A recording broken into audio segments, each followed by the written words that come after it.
Is our shepherd, I shall not want. Him make an eye like down in a green pastures. Him leadeth I beside still water them. Him restoreth I soul. Him leadeth I in other part of I just for him name's sake. Yay! Though I rasta, I go walk through the valley of the shadow of death, I can't fear no evil. For thy rod and thy staff them comforted I and I. Who prepare a table before I. In the presence of our enemy them. Who anointed I head with no oil. Me cup runneth over.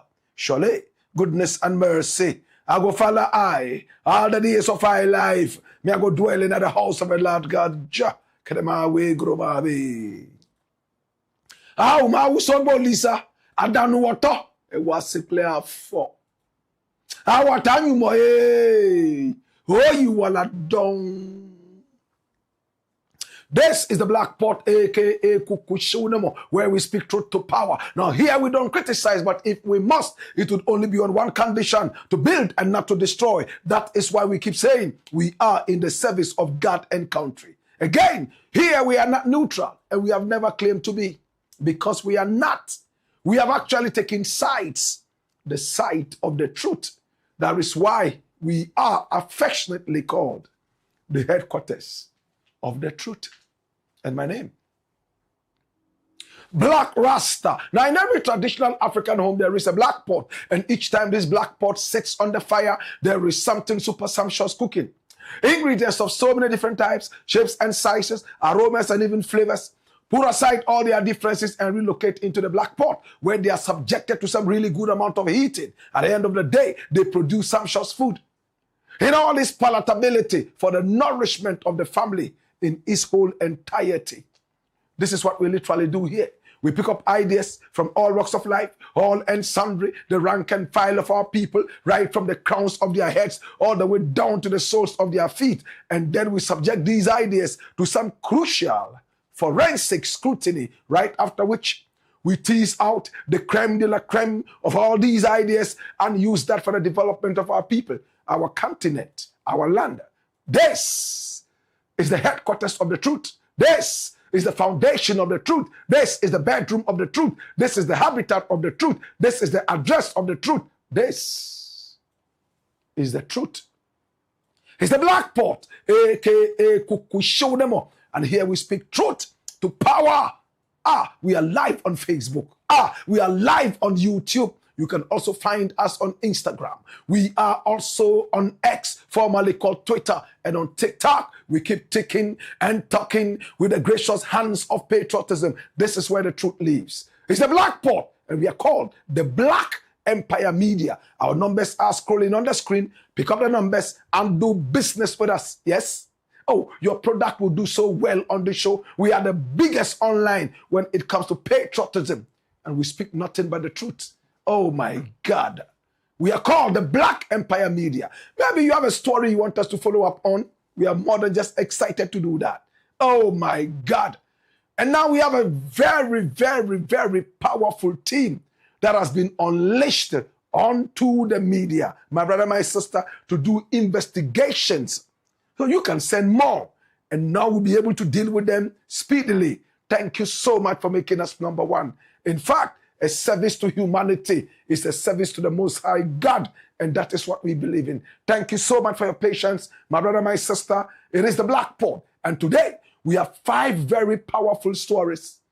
Some are exclusives, others, we never tell until we have the X factor. This is where you find all the truth. And thank you so much. They keep telling us If we don't hear it here, then it is not authentic. Thank you so much for trusting us. Come here.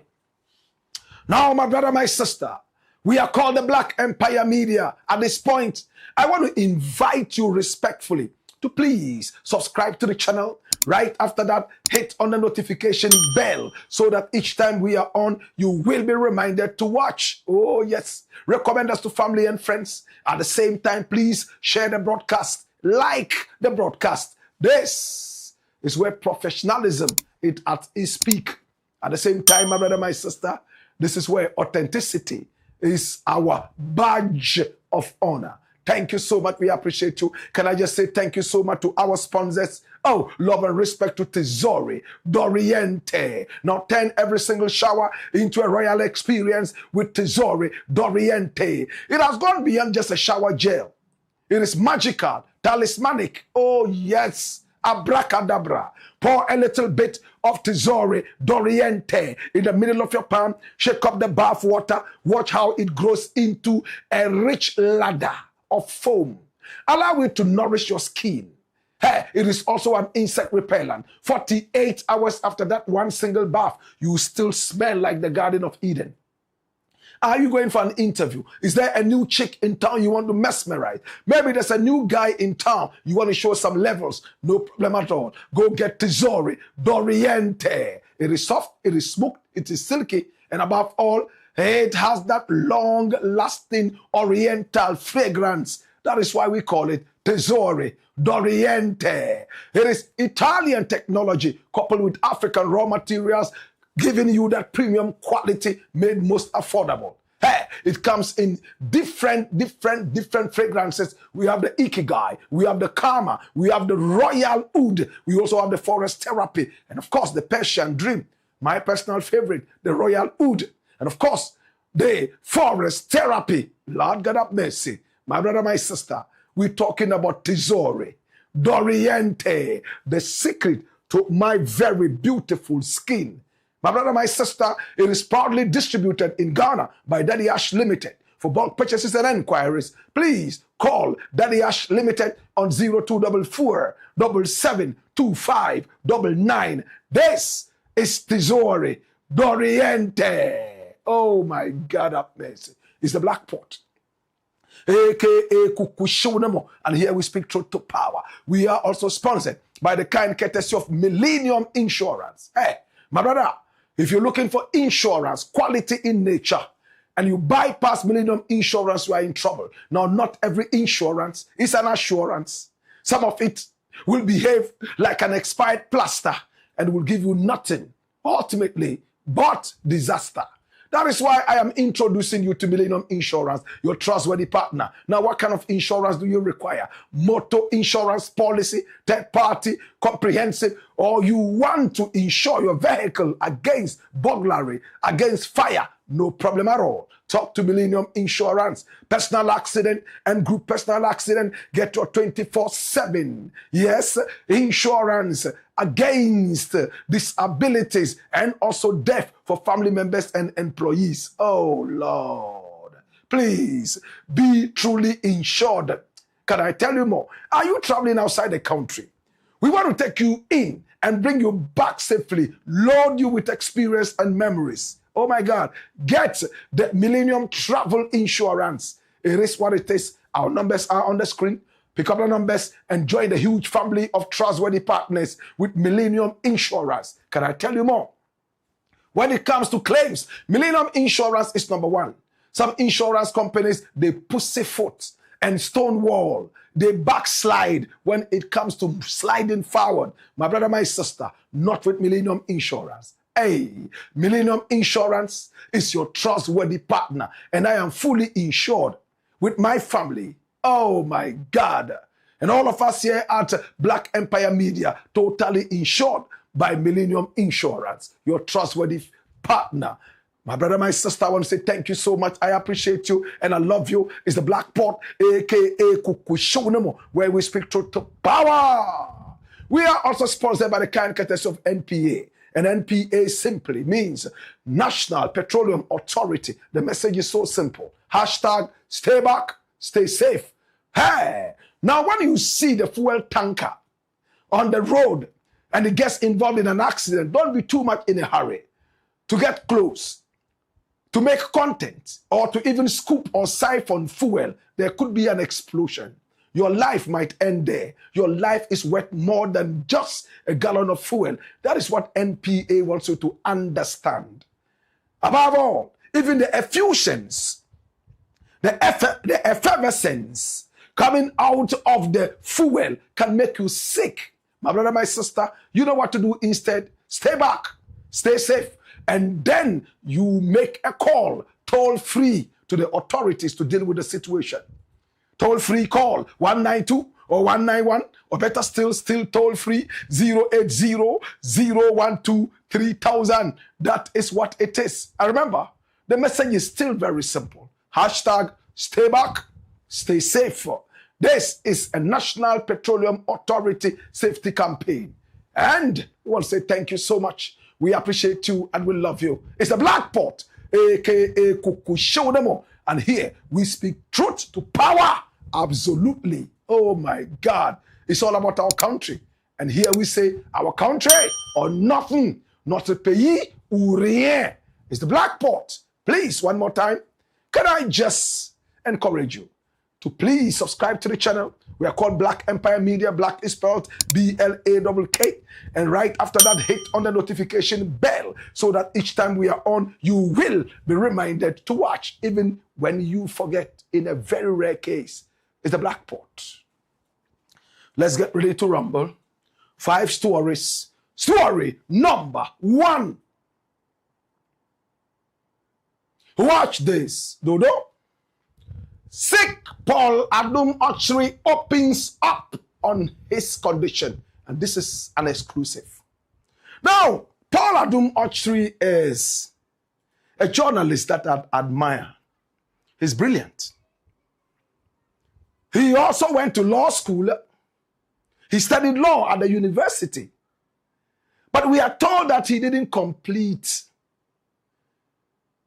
by still at least going to the law school. But he has said it time and again. There are some people who are called lawyers in Ghana and so revered. If they are called lawyers, then I am also a lawyer. This is Paul ADOM-OTCHERE. He is a very powerful communicator. And when he communicates, he makes a lot of sense. He would hold your attention and he will never give it back until he's done.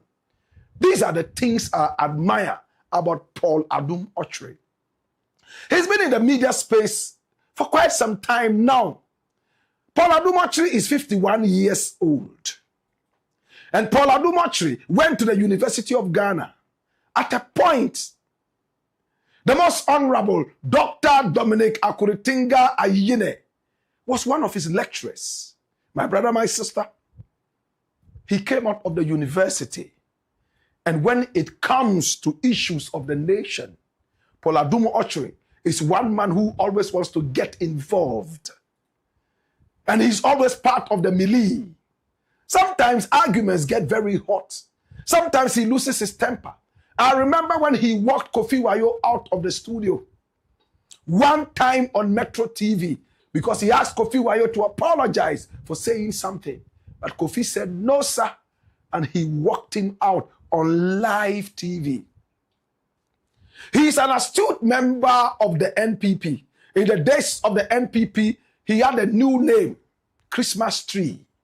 This is the guy, Paul ADOM-OTCHERE. When people want to be funny and insulting to him sometimes, they change the Otchere to mortuary. But he doesn't really mind.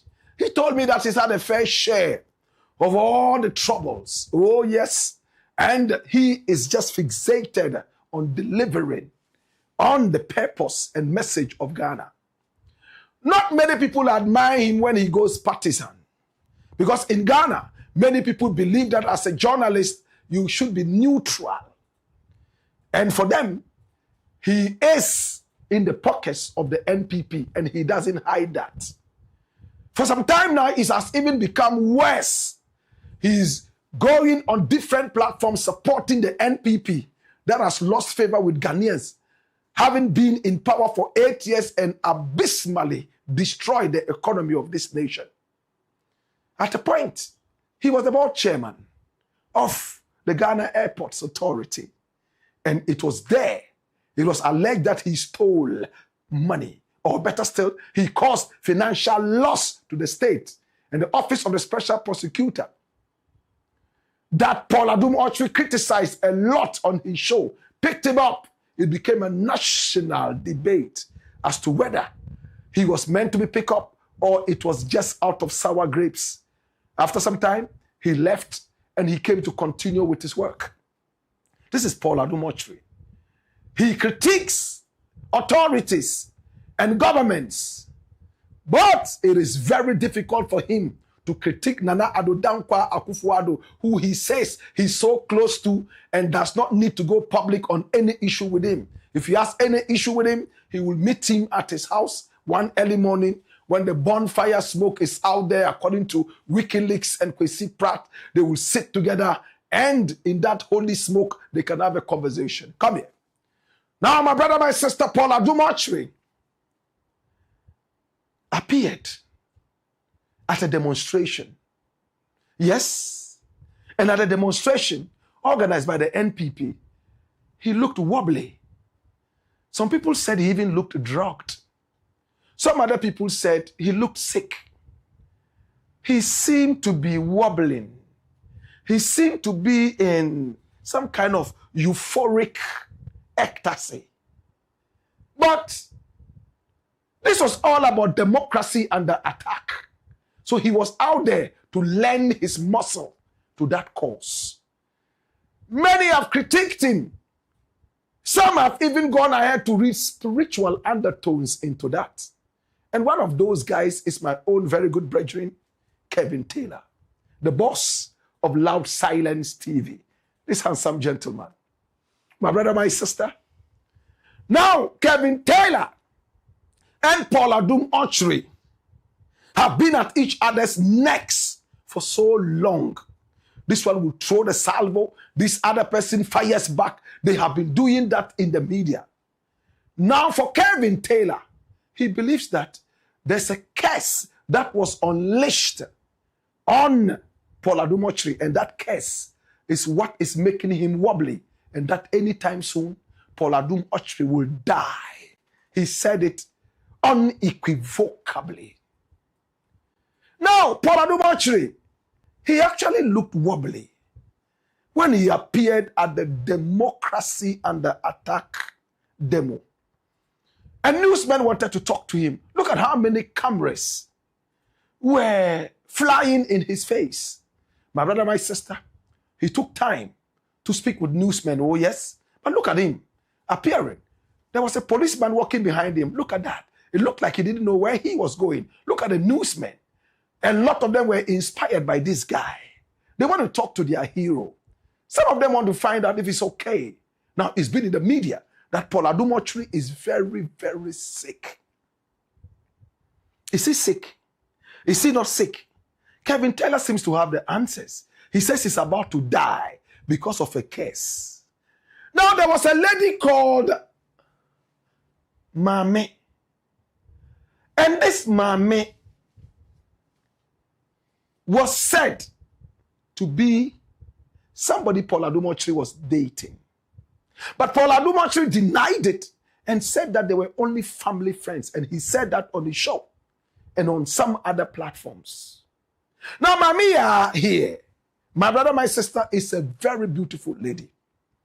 They were caught on camera several times, showing so much family love like this at different events. And Paul, you saw him in this one, he quickly pulled away, maybe to attend to some other things. And here they are. It looks like a hotel. And they're having some very beautiful breakfast. Oh, enviable breakfast. How many Ghanaians can have this breakfast? Those who are killing themselves, politicians and political parties. Most of them will never get to smell this. Yes, the aroma, let alone even taste it. Some of them will die by the barrel of guns from opponents of the politicians that they support. This is so common in our democracy. Those who truly fight for the politicians, no. Monkey they work, baboon they chop. That is what it is most of the time. This is Paul ADOM-OTCHERE. He's having fun with Mommy. Now, Mommy's mother got angry after Paul came out to deny that they were not an item, they were only family. She came out and denied and placed serious curses on Paul ADOM-OTCHERE. Her curses went viral on social media. Watch this. Me catch Paul ADOM-OTCHERE say, me Joyce, na me wo ma me sewa, me ya ne maame, ofi mi nsuru mu na ebaye. Paul ADOM-OTCHERE me say, efi nde kohwe ne ho ne me ba na nda biom. Wo ne me ba ne da biom a anto nso ne amenyaw. Ena ne wo ne na de twom na nda so wudi nan no so no, aboakyere wa so adro kwa aman, enso anto nso ne ama enyam wo ne da biom e benyam biom nyina. Me na me ka kire mo. Wose oni mo yere ni mo ma wo yere oni ma me sewa kwasi ampe ni wo yere oni ma me sewa de me bufu so oye nya so sa wo mpra so wo mpramprafo so wo. Well, she used some unprintable words, and Paul ADOM-OTCHERE handled this. He said that, well, it's all a lie. We are not an item. She's only a family member. This woman says she's the mother of Mami Sewa. And she says that they are an item. Now she places a curse mentioning some powerful deities amongst those people who believe in these deities. Traditional Ghana.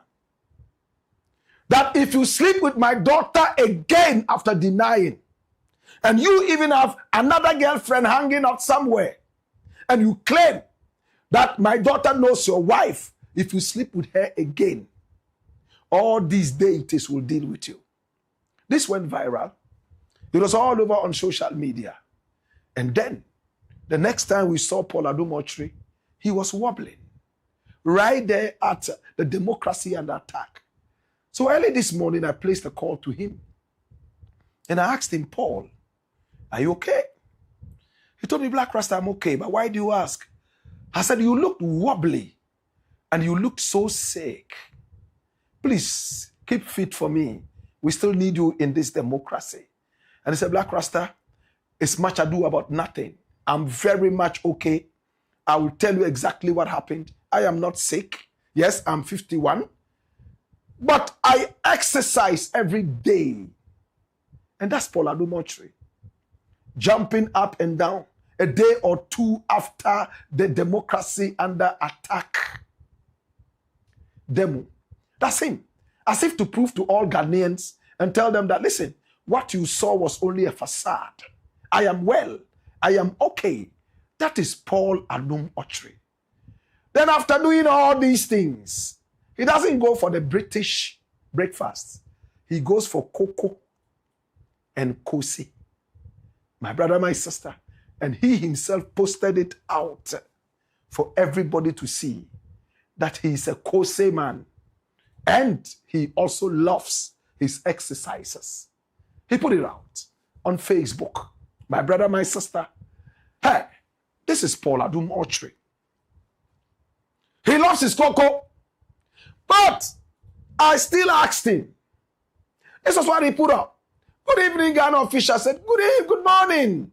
Some Saturdays are for early morning basketball, small gym, then news file and big issues with House of Cocoa on the side. Oh, yes. And the dog. The bigger one is Lex Bom Bom. And the smaller one is yet to be named. Which dogs is he talking about? My brother, my sister, this is Paul ADOM-OTCHERE in his house. Look at the dogs. The bigger one is Lex Bom Bom. And the other one is whatever it is. There are photos of Paul ADOM-OTCHERE in the house. My brother, my sister. Yes, basketball superstar. That's him. He's about to have a dunk. That's how they call it, right? This is him bouncing, ta, ta, ta. He looks like Michael Jordan here, doesn't he? And he's bald-headed too, so probably this, oh, wow. And he has a beautiful car. Oh, registered some 6 million years ago. Wow. And he has some beautiful Christmas trees at the back as well. They'll grow into huge Christmas trees Oh, this is Paul ADOM-OTCHERE. He's telling all of us that he is okay. But why was he wobbly on the day? Look at the House of Cocoa. Hopefully it came from Moving Pick, where House of Cocoa is $1 million American dollars. Oh my God. A special House of Cocoa. Maybe this one is from Nima, where it's only 2 cedis. My God. Whatever it is, it's still House of Cocoa. Whoever swallowed who, whether it was Jonah or the whale, is House of Cocoa. There was a swallow. This is Paul ADOM-OTCHERE. Now, this was what he told me. He told me, Black Rasta, I'm okay. That day, I went to bed at 4 a.m. I was working.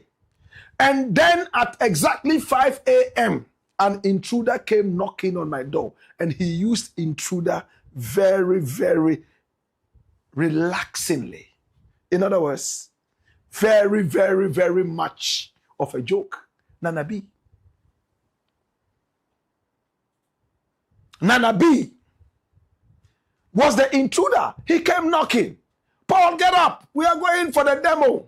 What are you doing? Still sleeping? He said, oh, I only went to bed only about an hour ago. Let me have some 2 hours of, He said, no, get up.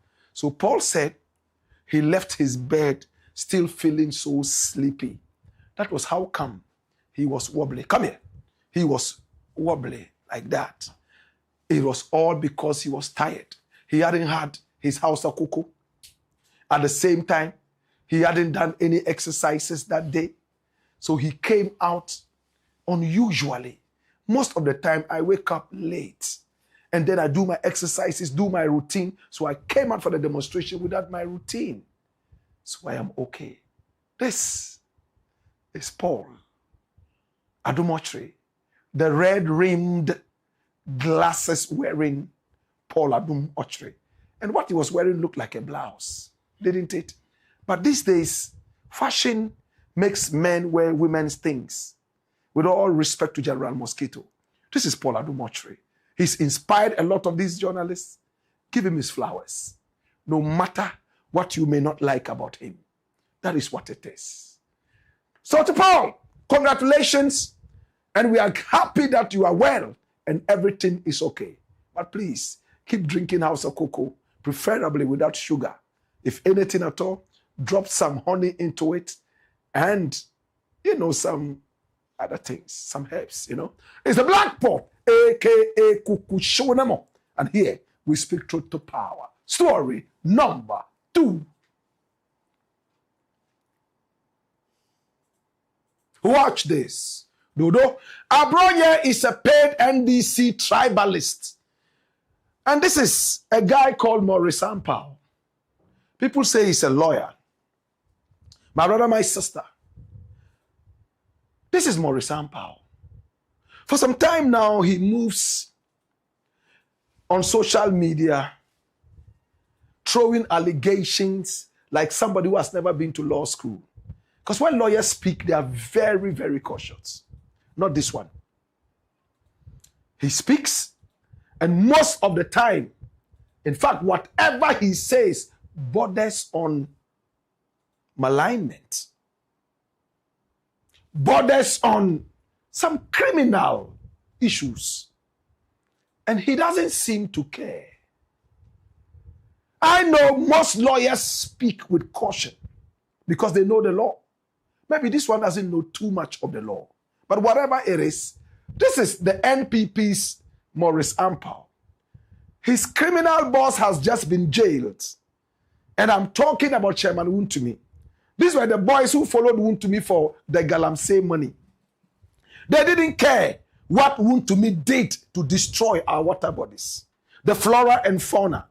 When Wontumi was busily moving from one radio station to TV station, flaunting the gold that he destroyed Ghana to get, these were the bleached faces who followed him around, carrying him in palanquins and singing Adwa into his ears. King, king, king, king, king, king, king, king, now, king, king, king, king, obo, king, king, obo, boko, obo, obo. Today he's languishing in jail, where he has no palanquin to sit in.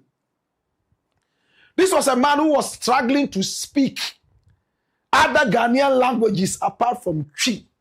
Yet he claimed he spoke Hebrew. And he would sit on TV and utter some gibberish. And he convinced Ghanaians that he was speaking Hebrew. My brother, my sister, he told Ghanaians that he was in Israel and he picked up some Hebrew language and so on and so forth. At a point, he was even a pastor. He went around forming prayer groups and he was even heading a church before he found his true profession, galamsey and politics. In the days of the NPP, this guy there was untouchable. Nobody could touch this guy. People bowed before him before they could talk to him. And everywhere he went, Chamai, Chamai, Chamai. This was the guy. And we warned him, be careful. You are becoming unbecoming. You have forgotten the humble home that you came out from, your humble beginnings. You are becoming a teen god. There was a time he said he was even richer than the richest men in Ghana.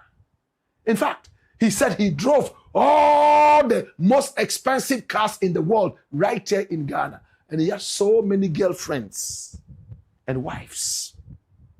He behaved like King Solomon. The only difference was that he never built a temple. This is the guy, and he's languishing in jail now for 20 solid years. He went in there a few months ago. From galamsey money, he probably built his TV stations and radio stations where he gathered all those broke, bleach-faced assholes to go and sit down there and spew gibberish. Like this guy. Sometimes I wonder how people disrespect their freedom and go after this guy to go to court and defend them. This is a guy who can construct a good sentence without stammering a million times. Before every judge, he will stand there trying to now gather his words, and the judges may even be angry at the end of the day. When was the last time he went to court? I don't know. I'm sure other lawyers who will take about 20 minutes to finish up whatever they are supposed to finish in a day. This man would need a whole month because he looks confused. He can't gather his ideas. He's looking left, right, and center to find what he's doing. The best thing people like this, failed lawyers like this can do is to follow criminals like Chairman Wontumi. My brother, my sister, this is Maurice AMPAU. He used to be invited by some radio stations and TV stations in the past. But I'm sure when they got to realize that, no, this was a bleach-faced lunatic, they relegated him to an asylum, Wontumi, FM and TV, where he belonged. Let me be kind to him. Come here. Now, this man here is very angry with his own party member. And that guy is called ABRONYE DC. Another empty-headed idiot. This guy. I like him though. You know, you see, I'm speaking and I'm smiling. When I meet him, it's a big hug. And I'll hit his bald head and tell him, say, hey, behave, okay? This guy has been picked up by the police over and over, all because of the NPP. This is the NPP's backing dog. This is the guy they unleash to back and back and back. Little knowledge, no information, no talent, absolutely. He's just a backing, noise-making dog. This guy. Can I tell you more? Now, ABRONYE DC is from Mono, humble beginnings, and I respect that. And you can see him here. I'm sure he had just finished drinking cocoa, just like me every morning. We from very humble beginnings, we are supposed to be very humble. But he's seen some money, stolen money from the NPP and all that. Probably he feels that he is bigger than whatever humble beginnings he had. After all, when the NPP was in power, My brother, my sister, it was the administration of Ali Baba and the multiple thieves. We saw money under the bed of a female minister of state. And Ali Baba himself came out and told us that he knew that the woman would be set free because the woman was not a thief. She will be freed.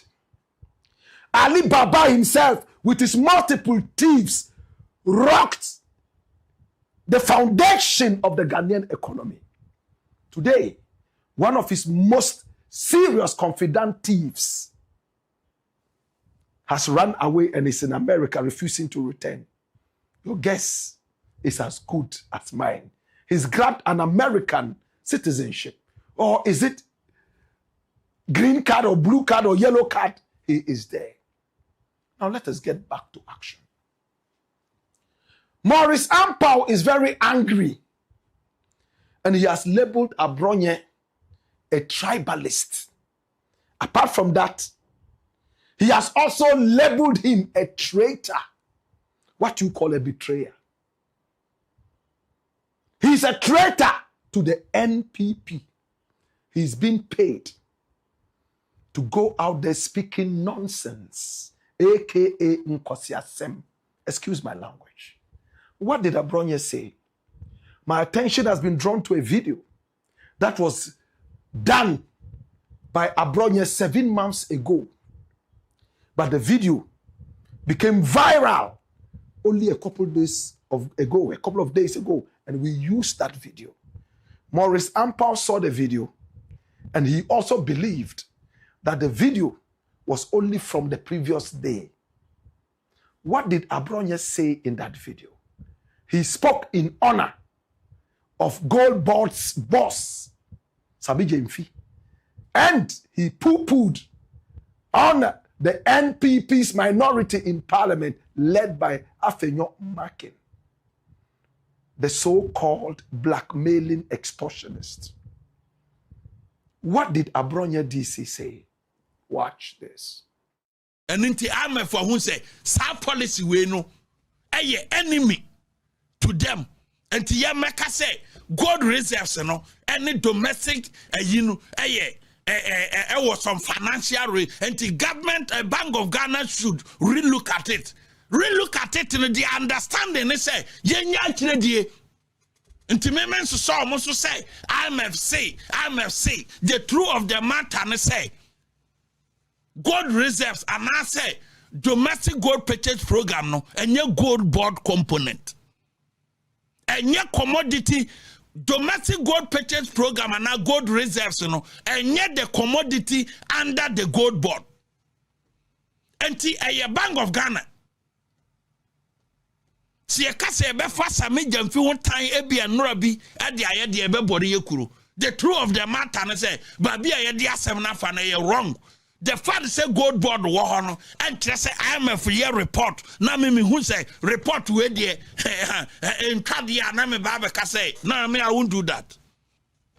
Be si nei mo de sami jamfi ama sam de way ayira. Meanwhile, Niamu Kanin Yinano, and yet within the Sami Jamfi domain. And yet within the Sami Jamfi domain. Niamu Kanin Yinano, and yet within Sami Jamfi domain. Yankano Krema.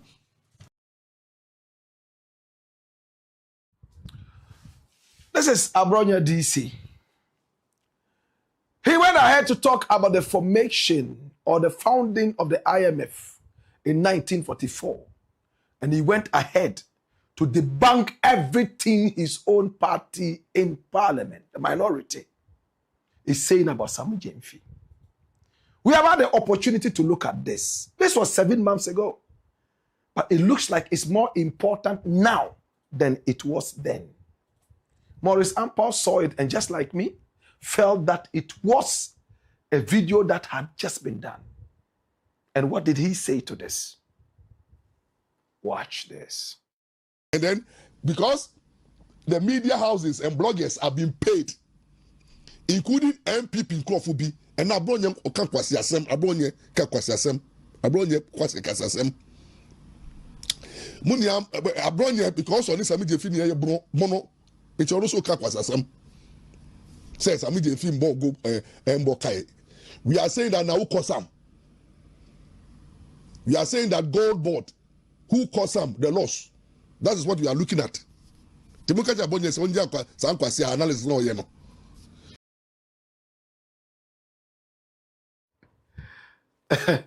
Munkachire ABRONYE say Sankwasi analysis awoyen sebi onjaye. You know what's the foolish analysis ABRONYE is going about doing? Tell him to stop it. Interestingly, if I was going to be forced to listen to one of these two guys, I would rather listen to ABRONYE DC. Despite this man with his law background, I will listen to ABRONYE DC. My brother, my sister, he claims that ABRONYE DC is a paid tribalist by the NDC. And the fact that ABRONYE DC comes from the same area as Sami Jemfi, Bono. So he's coming out with foolish analysis supporting the gold boss ball. This is Sami Jemfi. Now, why people in Ghana do not take Maurice AMPAU serious? One of the reasons is that this gentleman here told us during the elections that should Mahama win, he will relocate and go to Togo. Because he heard me in the days say, should Bawumia win, I, Black Rasta, will never be in Ghana until Bawumia is out of power. And I meant it. Whatever I do, the brother here wants to try and imitate. But you don't have the arsenal, the consciousness of Black Rasta. Because they heard me say in the days, if Bawumia wins, me, Black Rasta, I will leave Ghana. A few months to the election, I was in America. I went to Guyana. I went to Jamaica. I was making plans. I paid for accommodation. And we can give you facts every time. My brother, I was going to be moving from Jamaica through Guyana, America, Africa, but never Ghana. And the conviction was direct. What was it all about? The 8 years of the Bawumia Nana Addo government was so terrible that if Ghanaians voted Bawumia back into power, for me, it was a continuation of the irresponsible governance of that little dwarf and his lying Wale Adam Smith. And I was angry, and I am still. I said, if Ghanaians bring this guy back, it means they are numb to pain. N-U-M-B, numb to pain. They don't feel pain. They don't care about the schools and the trees. They don't care about the no beds in the hospitals. They don't care about how COVID ravaged the whole country and turned us into nitwits. The lies, the arrogance, the wanton kleptomania and kleptocracy under these guys. That was too much for me. And if Ghanaians did not feel the pain enough and voted Bawumia back into power, even though he told us that he was only the mate, and sat down and morosedly watched the driver drive the car over the cliff.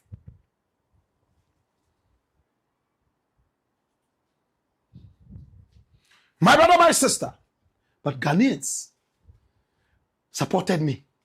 The tape went round everywhere. They thought we were joking. We from the ghetto. The ghetto youth were ready. And they dealt him the biggest defeat in the history of politics in our country. They gave him a paltry 38%.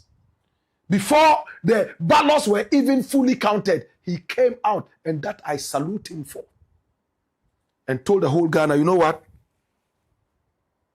I have lost. I thought that was so gentlemanly. In fact, he earned some respect from me. My brother, my sister. And there was peace in the country. Mahama came into power. And the bleach-faced moron, the lunatic, was still in Ghana. So I asked, Bros, have you lost your way? Ghana is not part of Togo. Leave. So, oh, I was only joking, you know. It was a joke. It was a political statement. Can you imagine how people can be so silly, not ready to be serious? Yet these are the people who sit on radio and TV mentoring people. What kind of people are they mentoring? People who spend all their earnings, the galamsey earnings, on bleaching cream. These are your mentors. Are you serious? All the galamsey money that he siphoned from Wood to me, that ended up in the budget for bleaching creams. These are people who bleach even their balls. If you happen to see him in the bathroom, you'll be shocked. The balls are all red like Satan's balls. Serious.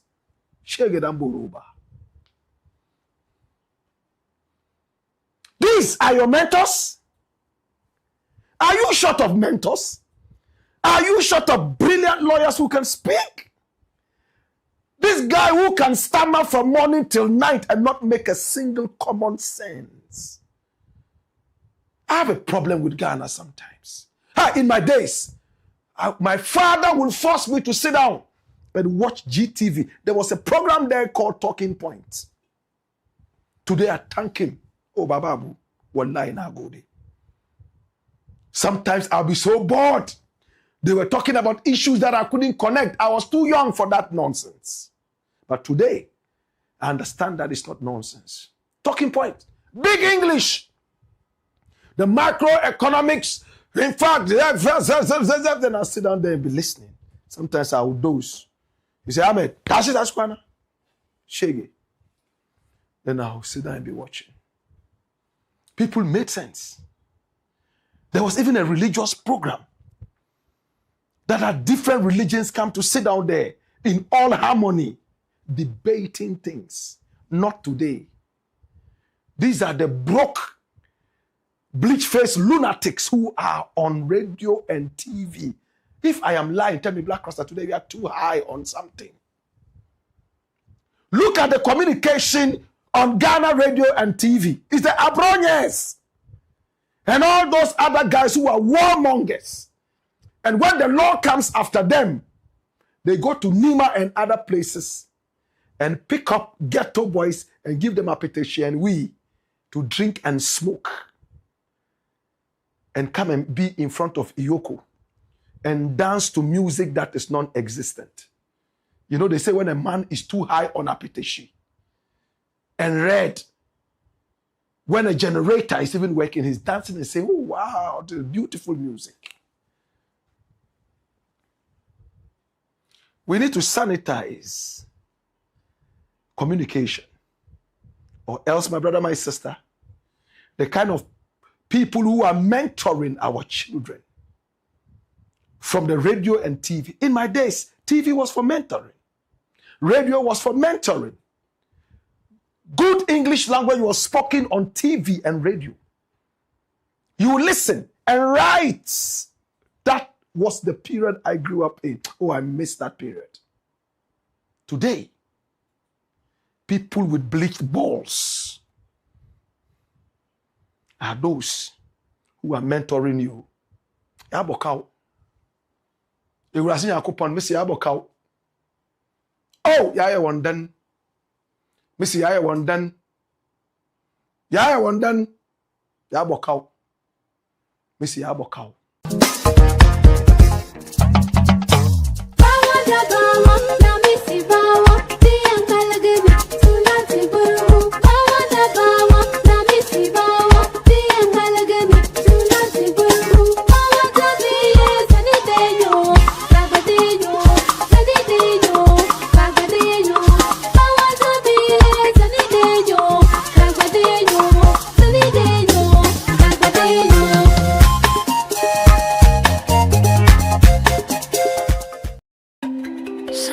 Sometimes you just need a moment for yourself, a moment to slow down, feel the water, and let the day fade. Tesori is more than just a shower. It's a moment of pure calm, smooth, creamy, and relaxing. With forest therapy, Persian dream, royal oud, thalassotherapy, ikigai, fior di loto, and karma, all in convenient 500 milliliter bottles. There's a Tesori scent to fit every mood, every moment, every kind of you. Feel the lather on your skin. Breathe in the aroma. Let stress melt away and just enjoy the calm. You don't just feel clean.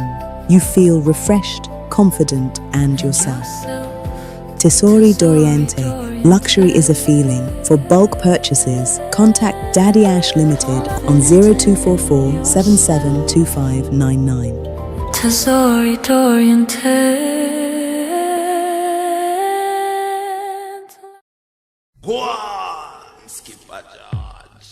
Blackpot. Cuckoo show them. It's the Blakk Pot, aka Cuckoo Show them. And here we speak truth to power. We call the Black Empire Media. We are the biggest online when it comes to patriotism and Pan-Africanism. Here we don't do politics. What we do is called patriotism. Your product will do so well here. My brother, my sister, everybody watches this show. Oh my God. It's the Blakk Pot, aka Cuckoo Show them all, where we speak truth to power. And when it comes to decency, this is the place. Home of exclusives, this is the place. When people have exclusives, this is where they come.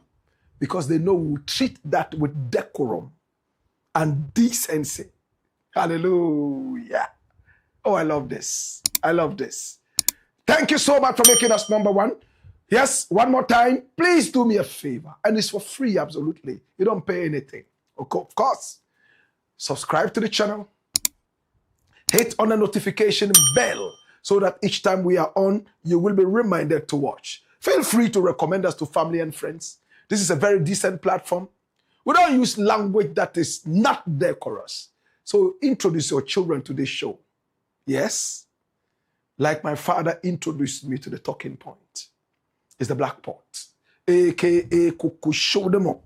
And here we speak truth to power. Story number 3. Watch this. Beggars strike as Accra is flooded with foreign beggars. Jesus. Hey. There's a gentleman by name Wayosi. Do you know him? This gentleman. Oh yes, that's a nice photo of him. He was at the World Cup. Wasn't he? Okay, his twin brother was at the World Cup. True? Wayosi is on the screens. Is that true? If you have never seen him on your screens, then that means you are not a fan of Ghanaian movies. He's called Wayosi. My brother, my sister, he has made an observation, and this is deep. Yes, he's an actor. Just like Aki and Popo in Nigeria. He's so respected in Ghana, and I love him. There are beggars all over Accra, all over Kumasi, all over Tamale. My brother, my sister, now we can't even tell how long it takes to drive from point A to point B Beggars are crossing the road, left, right, and center. They come over to your car. They sit on the periphery of the road and they cause traffic. Anytime a car loses brakes, somebody has to visit an early graves. And to make it worse, now little children, sometimes even babies, my brother, my sister, are part of this. Bring back that photograph. Now some of them are even wearing masks. Can you see the gentleman at the back? He's wearing a mask. Some of the beggars are now wearing masks. Why are they wearing masks? Security risk. In some countries and societies, this is encouraged. Oh, yes. I went to Burkina Faso somewhere in 2001. How many years ago? 25 years ago. Listen attentively. Burkina Faso. In Burkina Faso, I went to Ouagadougou. It's predominantly Muslim. The small boys and girls who go to the Arabic school called Makaranta, they have a certain break period where they are asked whether they like it or not to go out there and beg. We call them Al-Majiri. The Dagombes call them Al-Majiri. They go out there and beg, and it's by force. In Burkina Faso and some parts of Nigeria, begging. Hey, break time. Everybody go out there and beg. So they have these tinned tomato cans, the big ones. They put a handle around that. Sometimes they put it around their necks. And then they go around begging. And it's the duty of the populace to give them something for the blessing of Allah. When I arrived in Burkina Faso, I wasn't used to this. My brother, my sister, I went and I bought food. Very sumptuous food. I remember in the days, vegetables were all over the place, just like now. More than even now. They served me with vegetables, nice food. As a vegetarian, my brother, I sat down to say my prayer before eating the food. And I forgot that I needed to get water from a pan to wash my hand. I've told this story time and again. I went and fetched the water, washed my hands before I could return to my seat. This Al-Majiri took my food and sat in the corner there and they were eating. Hey. So I asked, who took my food? The seller of the food now started talking to them in Mauri. What you say, Moshi?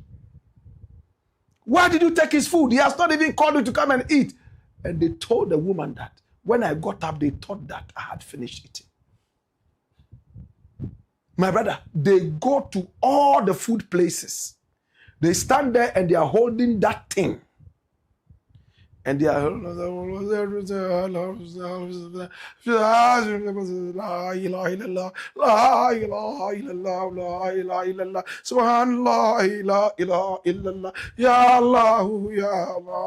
Sometimes you don't even hear the words or the lyrics properly.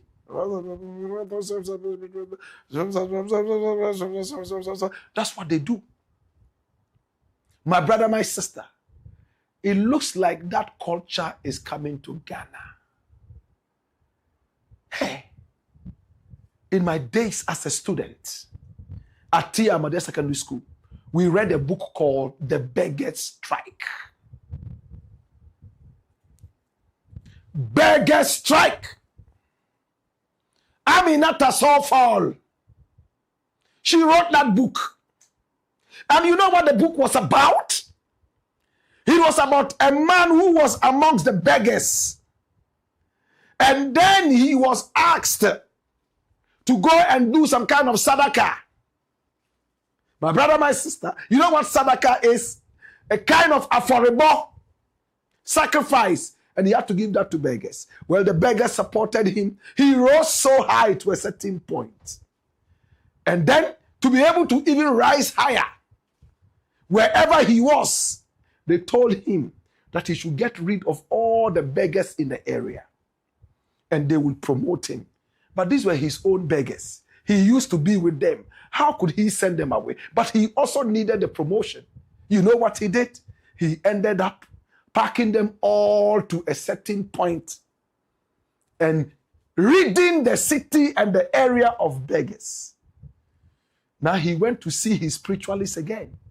He said, yes, you are going to rise higher and higher, but you need to do this sacrifice again. Look for beggars and give this to them. Beggars on the street. There were no more beggars on the street. He had packed all of them somewhere else and they were not begging anymore.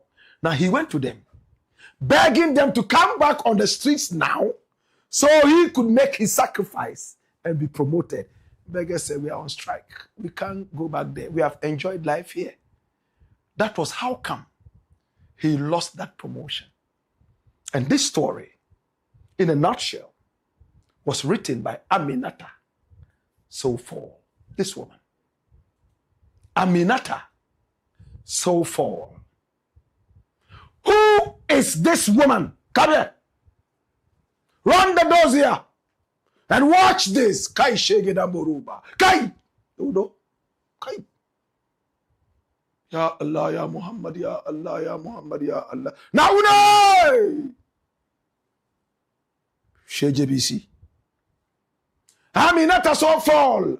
He is an internationally acclaimed Senegalese author who is widely recognized as the first published female novelist from Francophone Black Africa. Kaidodo. Born on April 27, 1941 in Saint Louis. What we say Saint Louis? In French, we say Saint Louis. Okay? Senegal. Her literary career has spanned several decades, primarily focusing on social realism, political corruption, and the friction between westernization and traditional African values. Yes, she was born into an ancient lineage in Saint Louis, not in Senegal. She attended secondary school in Dakar before moving to France. She studied literature, or what in French we say littérature, at the Sorbonne, that's the University of Paris, until she graduated in 1970. I was not born. Upon returning to Senegal from France, Soulfall worked as a high school French teacher. She took on prominent roles in national cultural development, breaking barriers as the first woman to hold several leading administrative posts in the country. She served on the National Commission for Educational Reform, where she worked to introduce African literature in the French syllabus in Senegal. Appointed the first woman president of Senegal's Writers Association. In 1985, she wrote extensively. Though one-off, she wrote a lot in French. She founded the Centre Africain d'Animation d'Échange Culturel, KAYEK, in 1987. And her own publishing house, Edition Koudia, in 1990, to support young African writers. And Centre Africain d'Animation d'Échange Culturel is self-explanatory. Okay? Soulfall's literature often stands in solidarity with marginalized populations, utilizing situational comedy and biting irony to critique societal hypocrisy. Kaidodo. Le Revenant. That's the ghost. She wrote that when I was only 2 years old. Le Revenant, the ghost. Her debut novel, which heavily critiqued the consumerism and greed of the emerging post-independence bourgeoisie. Kaidodo, akwe turenchi. Akwe turenchi. Wallahi. La Grève Day Batu, the beggars strike, is what we're talking about today. That was written in 79. I was only 5 years young. La Grève, de Batu, the beggars strike, her most famous work. It chronicles a strike organized by street-side beggars in Dakar after brutal police crackdowns aimed at protecting a government tourism campaign.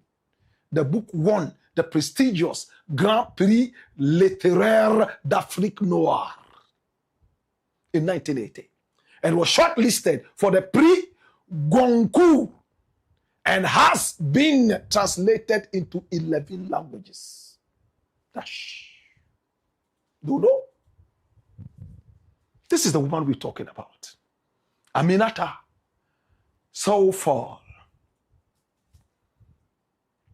Now it's going to be difficult for us to clear beggars because there are people who still believe that these are necessary people to help with their promotion, their forward motion, their upliftment. There must be beggars on the street so we can give them something. I come from the Muslim community. Sometimes a Malam tells you, go and give it out to a blind woman. You will roam all the streets. You wouldn't find a woman who is blind is a man. You have to go to the next town, the next town, the next town, until you find one. What did Wayosi say in that video? Watch this. Namienum nukrenie. Enyema wo ya eboboba. Ehuma omangana wo. Ehuma omangana. Na mibusa wo. Sa udina traffic mu. Na sa nkuda weni nam ho. Na by mistake ba ko tito na ka fa no so a. Enti mibusa wo Ghana police mo ba chi nipa kora na. Sa yenuan mo mo free other countries ya omaba omamu a. Omuje na traffic ho seseska no mo fro ka no mu je say wa mana na ni bi odo be hwo ene o ni kro mu kasa no odidi watem no ti by mistake na se ka bo obi a nipa kro no ye ba chi na asoma me kan ayo bia nimsem enso Ghana ye bu ye ni aguso ni abubu nua egu yaso titiri ni ye security service abusuafo mamo mana nyansa wo interior minister mamu mane nyanso ye wuramu ntaka ye sramo mamu mane nyanso na bana wo mo bano dachi yanhwe ya ye betukuti asan ye yem ye sramo munne wudwuma ufri afokwanta ekwa mekom run about a omugu hopa ye nyina ye hu bi honorable minister asoma meka nyina ye wanimsem ye sramo ehu na ehuma oman Ghana papa baby bie ni wa traffic light ni ya sankufo we ye hunu wo mo ho.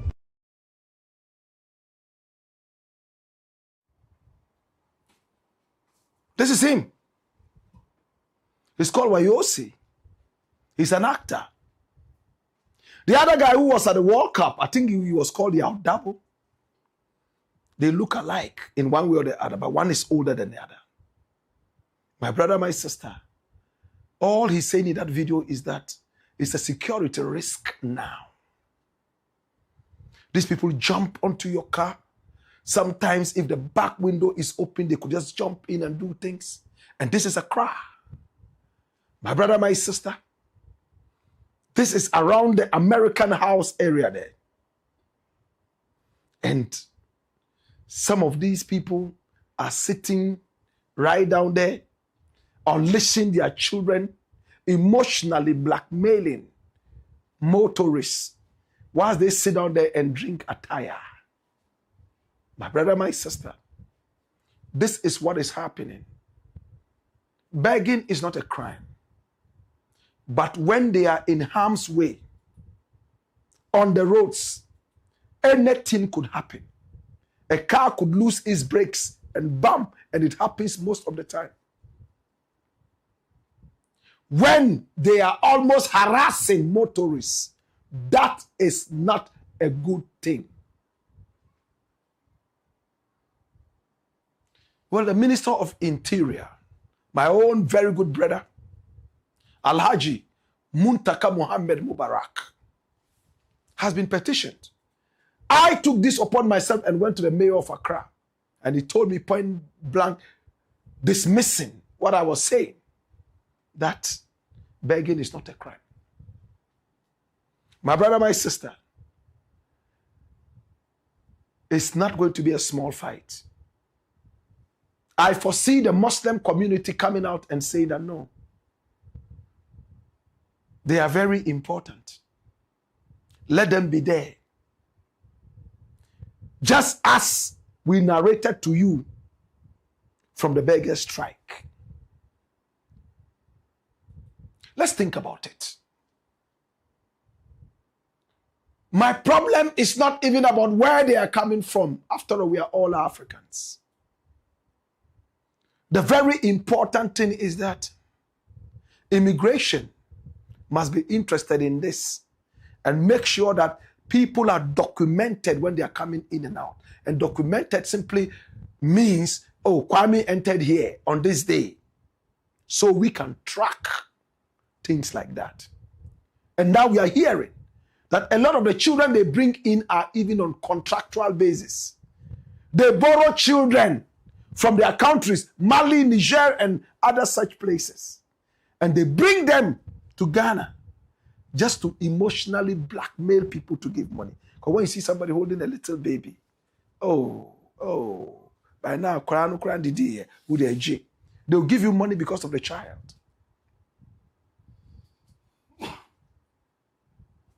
What do we do? What do you think? Where do we send them to? Should they only be in front of the mosque? No, they can't. Because the numbers are increasing day in and day out. Accra is flooded. Some of them are now even wiping windscreens on the road and they wear masks. It's a security threat. What can be done so that we don't take out the human face? They still must eat. Sometimes I look at some of them, they are able-bodied. But it looks like begging has become their hobby. I don't want to judge anybody. Can we now start looking at employment for some of these people? Will they take the employment? I know some beggars in Tamale who would insult you for even trying to give them employment. I know some in Kumasi like that. In Accra, haven't done my research yet. To God be the glory. It's the Blakk Pot, aka Kukushunamo, where we speak truth to Minister of Interior, Muhammad Mubarak Muntaka. What are you going to do about this? I never give money to any beggar on the street. I never buy anything from the street. Can I explain further? When I am driving or I am being driven or I am riding a motorbike, no matter how much somebody cries and wails on the street asking for alms, I never give it because that keeps them on the street. Everybody around me knows that I don't buy anything in traffic because we have encouraged these things. People are leaving the marketplaces and coming all the way to the street to sell dog chains, dogs, parrots, Kobe, salt, water, and all that. When will the average Ghanaian learn? Or maybe the Minister of Interior needs to do a strong advocacy. TV is still there, radio is still there, to discourage the average Ghanaian educational programs from having to buy something in traffic. The more you buy, the more you keep them. Respect their lives. Don't buy from them. A friend of mine said, but things like nkati cake, and because of one sachet of water, You want to park and go into a shop and buy? If you respect human lives, even if it is 1 grain of salt that you need, don't buy it on the street. You will keep them on the street. The day your car loses brakes, you will kill them and you go to jail. Think about it. It's not about how much you spend on the street. It's a principle and a philosophy. Keep them off the streets. Don't feed the birds. If you don't feed them, they won't come there. The more you feed the birds, the more they come. It's the black pot. AKA Kukushonemo. And here we speak truth to power. Story number 4. Watch this. KWESI PRATT throws away useless IMF. Hey. I saw a video in which KWESI PRATT Jr., this handsome gentleman, he was born 4 years before Ghana's independence. So he's actually older than Ghana. Oh my God. KWESI PRATT Jr. was talking about the IMF and why we should not give so much respect to the IMF. And it touched my heart. How many of us know KWESI PRATT Jr.? Aside just seeing him on TV and hearing his voice once in a while, how many people truly know KWESI PRATT Jr., Comrade Pratt? Come here. Run the doors here and watch this. KWESI PRATT Jr. was born on September 7, the same month Blakk Rasta was born. In 1953, KWESI PRATT is 21 years older than Blakk Rasta. He is a prominent Ghanaian journalist, political activist, and managing editor of the Inside newspaper. He is known for his staunch socialist views and Pan-African activism. And he has a vocal, in fact, he is a vocal critic of multiple Ghanaian governments and a major figure in civil society for decades he has been. He is known for anti-government activism, Pan-Africanism, and socialist leadership. He has a beautiful daughter called Mami Ama Pratt, who is married to a musician and a lawyer. KWESI PRATT Jr. has dedicated his career to political journalism, independent media development, and broadcasting. He serves as the managing editor of The Insight, an independent Ghanaian print newspaper known for political commentary. He is the founder and owner of the Pan-African TV network in Ghana, a multi-platform station focused on African news, culture, and anti-imperialist advocacy. He frequently hosts and features on major talk shows like Talk Time to dissect social, economic, and political challenges affecting Ghana and the broader continent. This is KWESI PRATT Jr. Pratt is widely recognized for his radical activism, opposition to neo-colonialism, and dedication to the socialist ideology. Yes, he was part of Kumi Preko. In 1995, I was only 21 years old. Yes, he was an executive member of the Alliance for Change, the political coalition that organized the historic 1995 Kumi Preko anti-government demonstration. The massive street protest targeted the value-added tax VAT policies under President Jerry John Rawlings' administration. Pratt notably nominated Nana Addo Dankwa Akufo-Addo as the spokesperson for the movement. And he's a member of the CPP. He's a dedicated Nkrumahist. Pratt is a long-standing member of the Convention People's Party, where he previously served as the Publicity Committee Chairman in 2006. He currently serves as the General Secretary of the Socialist Movement of Ghana, where he campaigns against foreign exploitation of natural resources and promotes continental unity. And that is where my interest is. He's fighting against what? foreign exploitation of natural resources and promotes continental unity. Now, beyond journalism, he has contributed to academic and political literature on global injustice.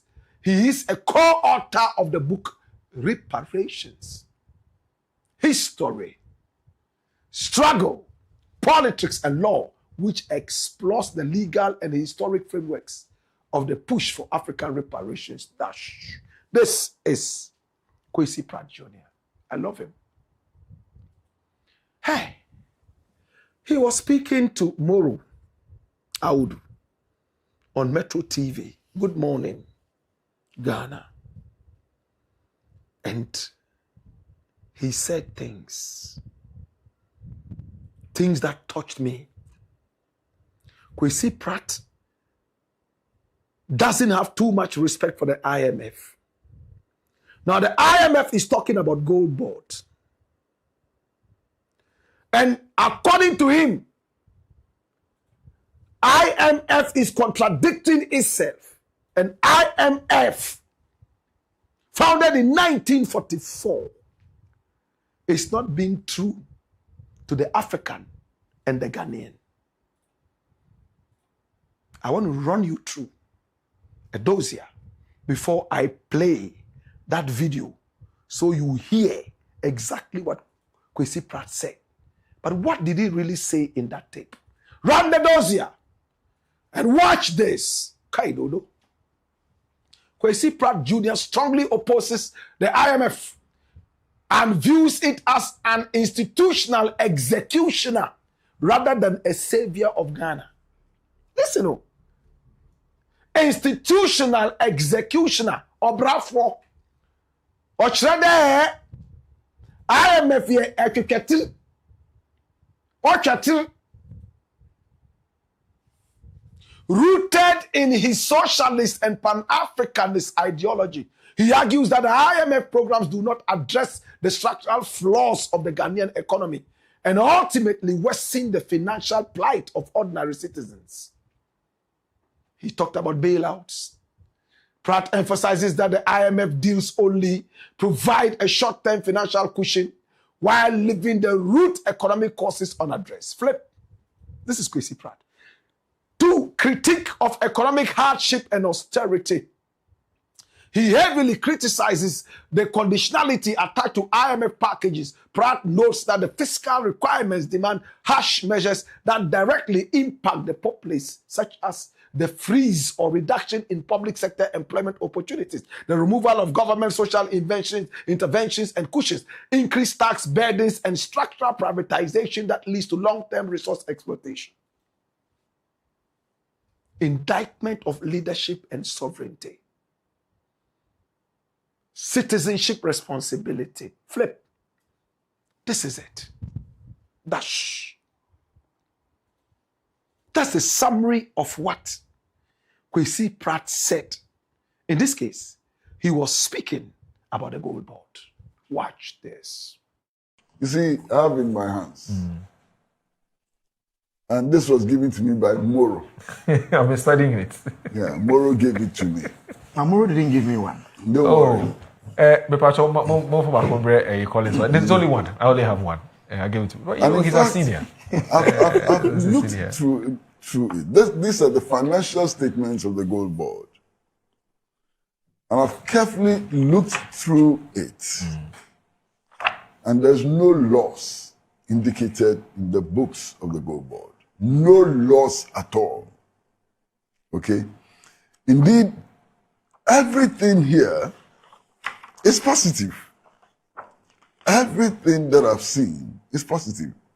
For example, if you look at revenue position, it says total revenue for the year amounted to 5.5 billion, more than 5.5 billion, comprising non-tax revenue of 970 million in excess, government grant in excess of actually 4 billion, finance income in excess of 35 million, and so on and so on. So everything in the books is positive. You understand? Yeah. There's no loss here. So that's clear. Okay. Then we are told that it is the International Monetary Fund which is insisting that some loss occurred. Okay. I have with me what is titled Lessons from the Bank of Ghana's Domestic Gold Purchase Program, authored by the International Monetary Fund. Yes, sir. August. Yeah, it's authored by the International Monetary Fund, dated August 2026. And it says, Selected Issues Paper. This is IMF. This is not Gold Board. This is the International Monetary Fund. Right. And the International Monetary Fund itself summarizes its findings in one paragraph. Right. Very interesting paragraph. This is how the paragraph reads. It's from the same write-up. Here. And this is how it reads.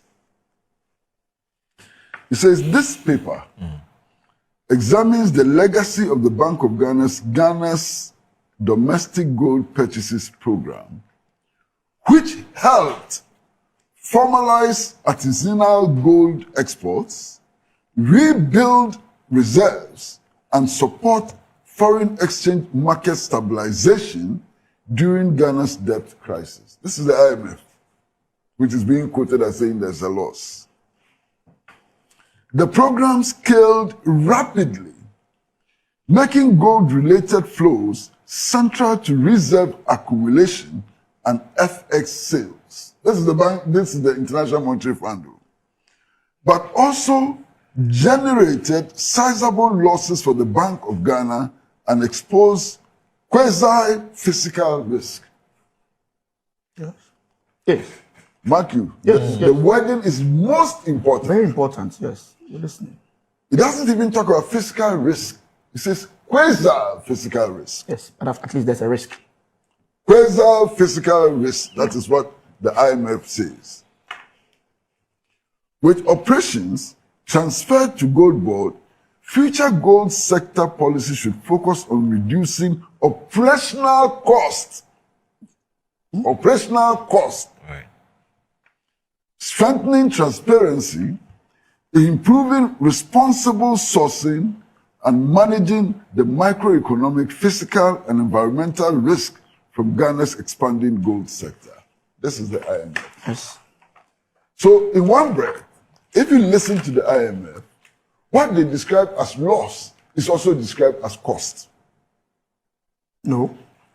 No, sir. No, No, read it for yourself. I listened to, but what the entire loss they talk about is not the operational cost. Shall I read it says, again? no, I listen, it says reduce operational cost. It's that part of operational cost that leads to losses. Master, listen. Yes. Listen. So losses in itself is not operational cost. Master, no problem. Listen. It says, this paper, that is this, examines the legacy of the Bank of Ghana's domestic gold purchase program, which helped formalize artisanal gold exports, rebuild reserves, and support foreign exchange market stabilization during Ghana's debt crisis. That's the verdict of the IMF. That whatever is calculated as loss and so on, did these things that the IMF identifies. Yes, please continue. Hold on. Yes. The program scaled rapidly, making gold-related flows central to revenue accumulation and forex sales. You understand? But generated sizable losses for the Bank of Ghana and exposed quasi-financial risk. No, Uncle, please repeat that It's point. one sentence. No, repeat it. I'll repeat it for Generated you. sizable loss. But that's also a very important word. Yes, but sizable loss. Oh, hold on. No, Uncle, you are repeating some aspects. Have I hidden it? You want me to repeat? Yes, I I'm just going want to repeat Hold it. Yes. on. But also generated sizable losses for Bank of Ghana and exposed quasi-fiscal risk. Yes. That's what the IMF says. Yes. Oh, my brother. This is your yes. My brother, take your time. Yes, Uncle. You see, accounting is an interesting area. And there are all kinds of concepts in accounting. So, for example, in accounting, if money is lost, it may be described, and you should know that, it may be described as general deficiency. When money is missing in accounts and it's described as general deficiency, there's no criminal motive. You understand? Yeah. You cannot prosecute for general deficiency. Even though the money is not there, money which is supposed to be there is not there, once it's described as resulting from general deficiency and so on, there are other factors, administrative, costs, and so on, which go into the declaration of general deficiency and so on. That's accounting. In accounting, you may, as the IMF has done, calculate cost as losses. And you may decide that because they are costs, they cannot be counted as losses. It depends on the perspective of whoever is writing that report. You understand? Yes. Now, the point is that every policy measure which is implemented, without exception, has cost. There's no policy measure which is implemented without cost. It has cost. Should we then describe the cost as losses or what? That's the question that faces us. You understand? So even when you come to look at the Bank of Ghana, what is sitting on the books of the Bank of Ghana, they may not be losses, they may be costs. Dependent on who is doing the evaluation and what yardstick the evaluer determines to use, it may be counted as cost. Now, the question to ask is cost for what? And I read that portion, which is clear. This is what the IMF itself is saying. The cost for what? It is cost for the formalization of artisanal gold exports. It is cost for rebuilding reserves. It is cost for supporting the foreign exchange market stabilization during Ghana's debt crisis. These are the activities. These are the intended objectives which have been achieved. So these are costs for what we're experiencing today. You see, the fall, the improvement in the value of the cedi from 17 to $1 to 11 to $1 came with a cost. What is that cost? Is that cost a loss? The drop in inflation figures came with a cost. What is that cost? You understand? Even the reduction in the external debt position of Ghana must come with a cost. The stabilization of artisanal mining exports from artisanal mining, which the IMF recognizes, must come with a cost. What is the cost? So we should not be confusing cost of policy implementation with losses.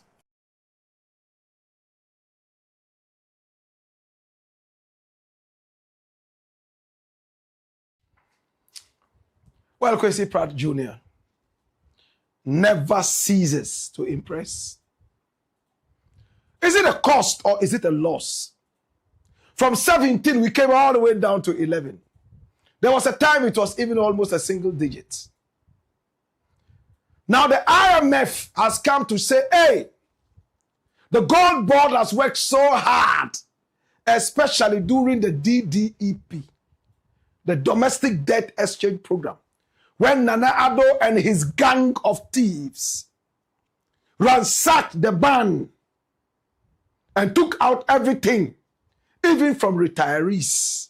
Some of them went into early graves, Who is going to pay those debts?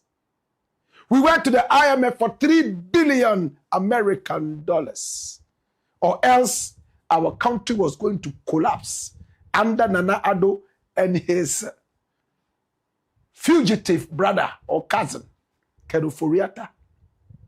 Ghana was only worth $3 billion American dollars in the days of Nana Addo. Oh yes. Today, the cedi is doing so well against the dollar. We have FX, foreign exchange, and artisanal mining has been formalized according to the IMF. All this came at a cost. KWESI Pratt's question is simple. Should we look at these costs as losses or as operational costs? What the IMF is saying is that a lot of money went into it, but with time, we may have to reduce the cost so the economy can fly better. But remember, at the beginning of the whole thing, IMF was not even interested in using gold, the accumulation gold, as a backing for the Ghana cedi. Remember, we broke the news here. Go back and check. We were the first to break the news here. When the meeting with the IMF turned out that, oh, Ghana, why are you packing so much gold to support your what currency? It won't work.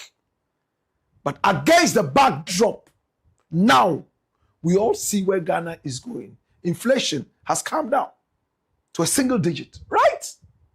My brother, my sister, now we even have our currency soaring higher and higher. Now people traveling to China and all those places to buy whatever, they don't struggle to get dollar. No, sir. It's working. Is it cost? Or is it a loss? KWESI Pratt says, let's forget about these IMF people. From time immemorial, they have never done anything to help Ghana. They come in as if they are helping, but they make things even worse. And you saw that in that news here. There's another gentleman by the name Isaac Adongo. As for him, he doesn't want to mince words. He says that the Nana Addo government was so incompetent to the point that they won't even understand the difference between a cost and a loss. Watch this. The Bank of Ghana doesn't respond to incompetence. You've had no analytical conversation. All you are discussing is fighting for your survival because the central bank is delivering value. Let me tell you. Today, do you know that we are paying our external debt with our borrowing to build reserves? Yeah. Okay? Mm-hmm. Do you know that we are paying our IPPs with our borrowing to build reserves? Do you know that importers are getting access to critical foreign currency with our borrowing to build the reserves? Mm-hmm. So why should the central bank be responding to an incompetent conversation? We have a lot of work to do.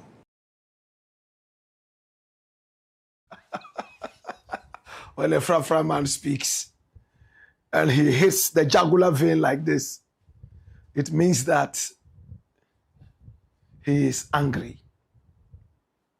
My brother, my sister, this is Isaac Adongo. He's the MP for Bolgatanga Central. He's made it clear. It's an incompetent conversation. They don't have the technical know-how. They don't understand what it is. The one who will come and explain to them has also lost focus, and he has to go back to school and study economics. The Wale Adam Smith. Baomia. My brother, my sister, I'm glad where Ghana is going. I'm happy where we are. We have a competent government that is doing all it can, constructing an expressway all the way from Accra to Kumasi. The other government, they left us with an empty hole, sank millions of American dollars into that. May God punish them. May God let them suffer. They have made Ghana suffer. May they suffer in return. May posterity judge them very harshly. is the Blakk Pot. When we return, we have a story on Abu TRICA. And you know, we always go into detail. It's the Blakk Pot, aka Kukushonemo, where we speak truth to power. Hey, ya! Hey, yo! Kai!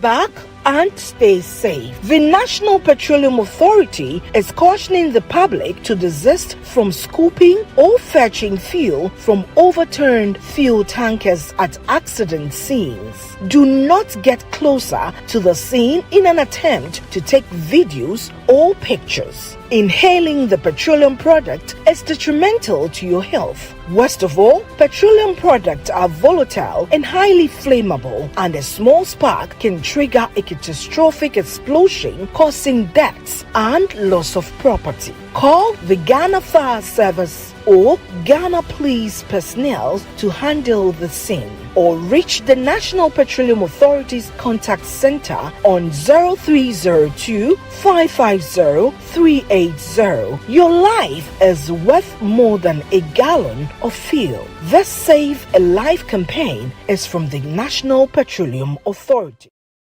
Go on, Skipper George. Blakk Pot. Kukushonemo. It's the Blakk Pot, aka Kukushonemo. And here we speak truth to power. At this point, I want to just say thank you so much. I appreciate you and I love you. If you haven't subscribed to this channel yet, please do me a favor. Hit on the subscription button.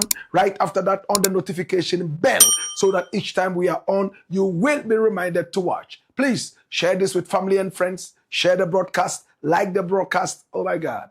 This is the headquarters of the truth. We are called the Black Empire Media. Oh my God. And thank you so much. We appreciate you and we love you. And thanks so much to our sponsors. Thanks so much to Tesori, Doriente.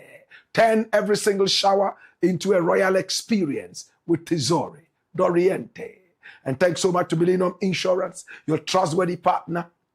Thanks also to the NPA, the National Petroleum Authority. And the message is simple. Stay back, stay safe. This is the Blakk Pot, aka Kukushonemo. And here we speak truth to power. Final story. Story number 5. Watch this. I have too much evidence on Abu TRICA. U.S. Judge Cries. Hey. Remember we told you that on August 25, Abu TRICA would have to speak to the judge and agree on one of two things. Whether to opt for a speedy trial by putting in a plea deal or to go the full haul. Abu TRICA said that he is not guilty and he wants to go the long haul. That's what is happening. How many of us know Frederick Kumi, aka Abu TRICA, the master trickster? Some people say he's a wankster, but no, he can't be a wankster. He might just be a trickster. Abu TRICA. He was extradited under controversial circumstances and taken all the way to America. He went to the courthouse several times fighting his extradition. He was said to have stolen from American people about $8 million American dollars and over using the wires in romance scams. ABRONYE denied. He said he only had a piece of the cake. And even that, he was most innocent. After trying to fight his case here, which was one of the longest we saw in that domain, he lost it. And then he found himself on a Delta airplane with an American intelligence officer sitting by him. They watched a Chinese movie all the way from Ghana. And ABRONYE seemed to be in high spirits. The intelligence officer kept telling him, listen, if you are innocent, you are innocent. And if you are guilty, you are guilty. So you know what you are. Be happy. Know that the American people will never pronounce you guilty if you are not. America is a country that respects democracy. So this is not like any other court or any other country. This is America. And I'm going to treat you with respect. These are my orders, because much as we have the evidence, it might just go the other way around. And ABRONYE loosened down and enjoyed the 10-hour flight, which arrived a few minutes earlier in America. This is ABRONYE sitting down with the intelligence officer from FBI, watching the movie on the Delta plane, whilst many were snoring. In fact, the FBI man sat down with his earpiece glued to his ear, with his eyes as sharp as a hungry hawk, better still a hungry eagle, watching ABRONYE just in case he broke the window and jumped into nothingness. This is ABRONYE's TRICA, the master trickster. He is not a wangster. He might be a gamester. This boy called ABRONYE. This was how he left the airports right here in Ghana with the FBI guy holding a backpack behind him. This was how ABRONYE left the Delta plane in his light blue shirt. My brother, my sister, information reaching me, I said that he ate 5 times. In fact, he was served 5 times on the flight before he arrived in America. It is his right. ABRONYE has arrived in America. ABRONYE has access to a lawyer. ABRONYE, on the 25th of August, 2 days ago, told the American justice system that he is not guilty. And for that matter, the judge, John R. Adams, who we told you about, he is a permanent judge of the court where ABRONYE is attending. We told you a lot about this man. Remember when we broke the news about how intensely educated this man is? There was a time it was rumored that he was fighting a mental problem amongst his own judges and legal people. They complained that he was quite weird. And they pushed for him to go for a psychological assessment, what we call mental assessment. And he fought it in court and told them he didn't see why he should do that.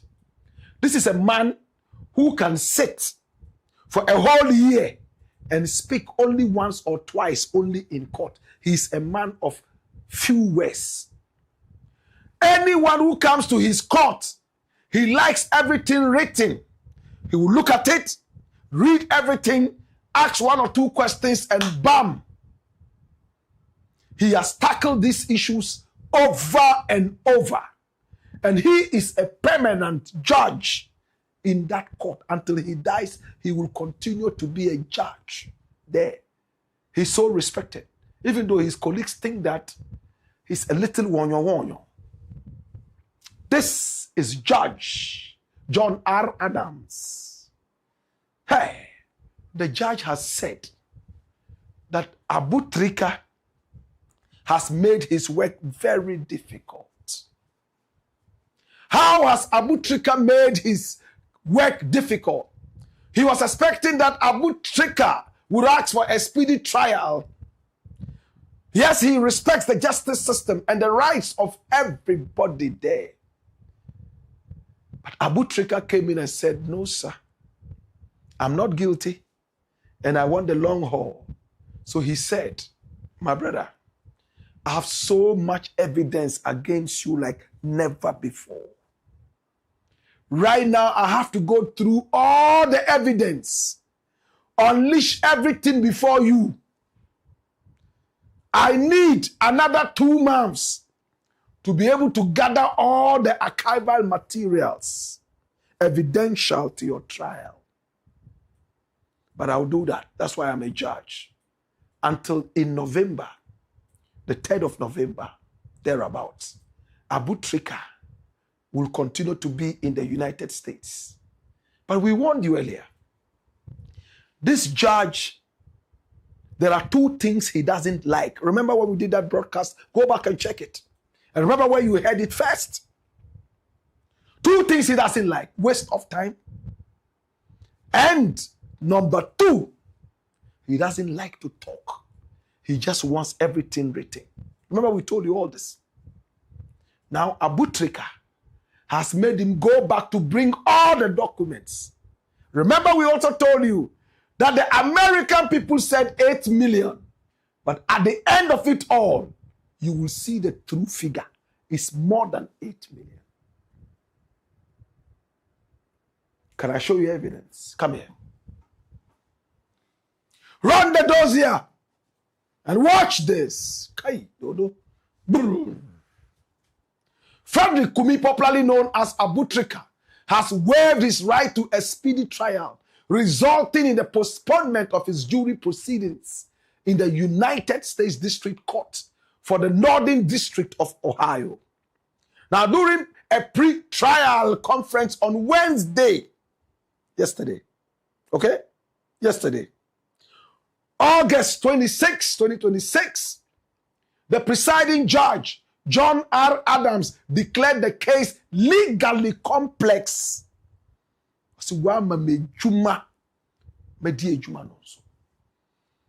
Legally complex due to the immense volume of digital evidence and intricate international financial networks involved. In other words, Abu, because ankobema ejuma yaye mre amayenyina, but wa manu anyesa wa meme ejuma we nsu nte na mewa evidence no die eye bebre gagantoan mekwa kohwe ni nyina ba me di ba.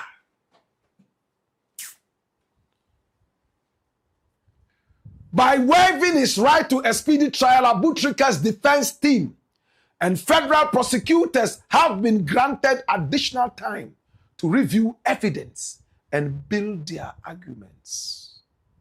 He has pleaded not guilty to charges of conspiracy to commit wire fraud and conspiracy to commit money laundering. If convicted, he faces a maximum penalty of 20 years in federal prison per count.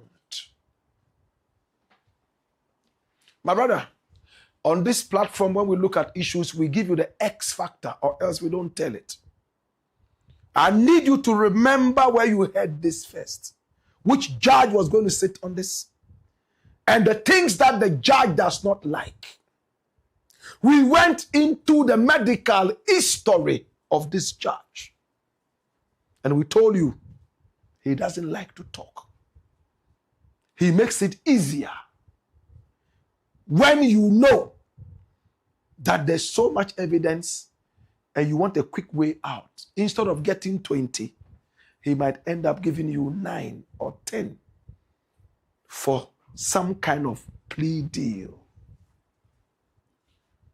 I am glad where this matter is going. It means that Abu TRICA probably believes that he's truly guilty. Not guilty, I beg your pardon. Truly not guilty. And for that matter, he wants a long haul. You know how we always put it. If he is not guilty, may he walk. But if he is, may he suffer. We will keep an ear on this. Abu TRICA will be back in court in November. First week of November. We will follow the trial.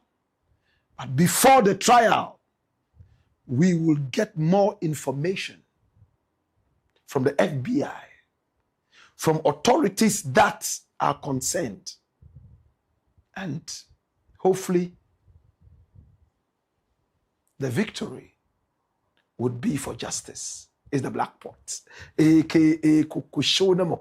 And here we speak truth to power. My name is Blakk Rasta. Our numbers are still scrolling on the screen. Pick up the numbers and do business with us. Maybe you have a story you want us to follow up on. We are more than just excited to do that for free. Absolutely. We are happy when we hear from you. Oh, yes.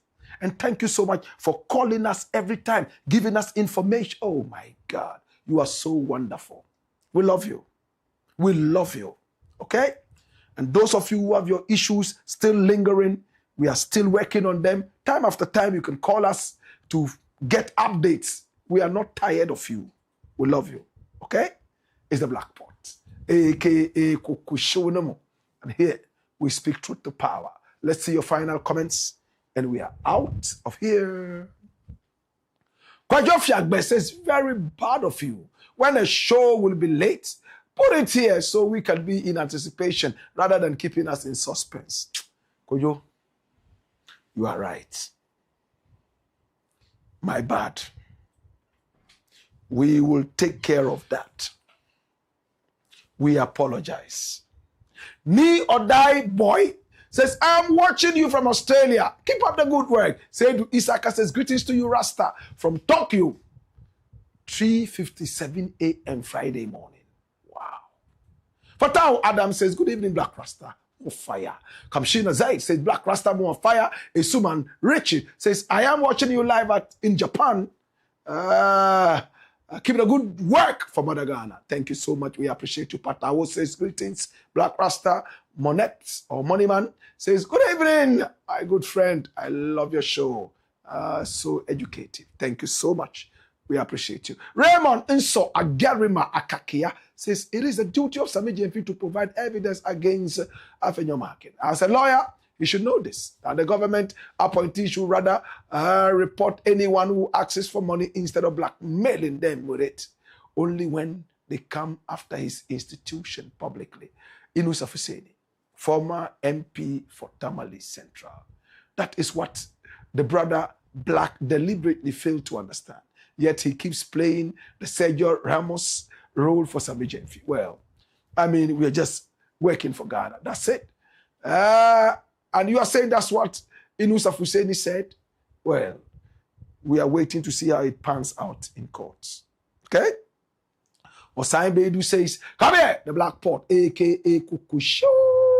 Ricardo Eje says, great work, stay blessed. Zion Genesis says, listening. So Raju Abubakar says, come here, watch this. Vincent Kingsford Bedu says, good evening, my big brother Blakk Rasta and the Black Empire Media, watching you from the pot here in Germany. Thank you. Osai Bedu says, big up Blakk Rasta.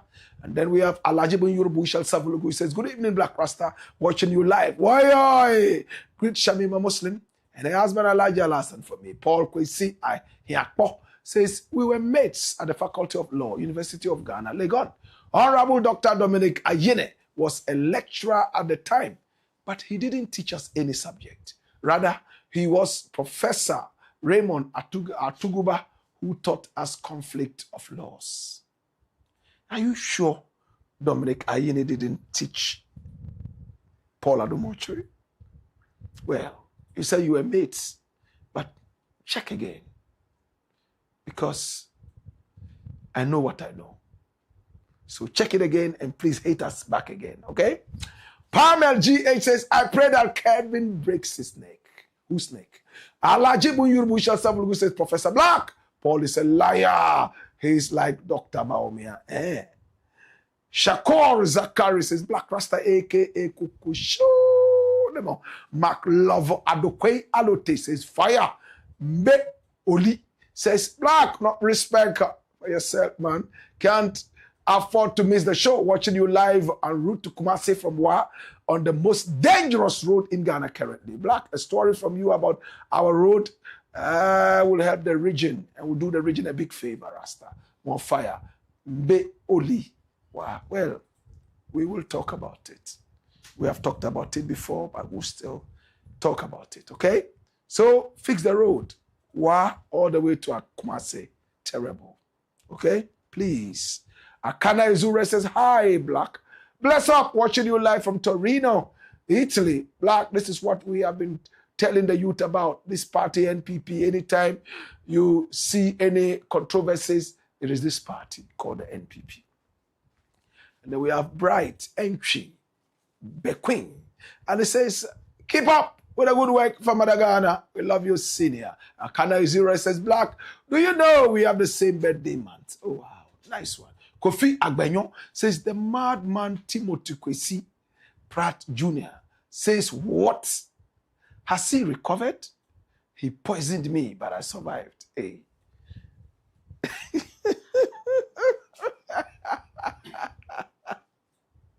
Oh, my brother. Kofi Agbenyon. Oh, please, messages like this, send them to us backdoor so that we can investigate that. And if KWESI Pratt calls me up there, she say, hey, Blakk, I'm at the Emma, them Agbenyon kind. I'll be hot, Papa. These are dangerous things you have said. I just want to believe that it's another KWESI Pratt Jr. you're talking about. You added Timothy, so maybe it's a different one. But please get to us. Our numbers are always on the screen. And talk to us. Let's get into it, okay? Maxwell Asimenu says, I love you, Blakk. Vivienne Zaglago said, charge and be lawyer. Haha. Emmanuel Dick says, Blakk Rasta, please drink some water. All right. I drink air. Emmanuel Dick says, moon of fire. Oh, my God. Ras Okoko Fisun Moon says, that's why there's a commercial break. I like that. That's why there's a commercial break. So when the commercial break comes, we drink herbal juice. Okay? Like contombre juice or watermelon juice and all that. Okay? Kweku Obrimpong says, Blakk, watching you like sleeping. Blakk, watching you like sleeping. I'm trying to understand. Watching you like sleeping. Watching you like sleeping. Okay, it's late where you are. You want to sleep, but you can't sleep. You have to watch. Oh, my God. Honor to you. Dr. Kennedy says, fireburn all the vampires. Ebenezer Andor is laughing. Kweku Obrimpong says the NPP lawyer. Forget him. Emmanuel Dick says this guy.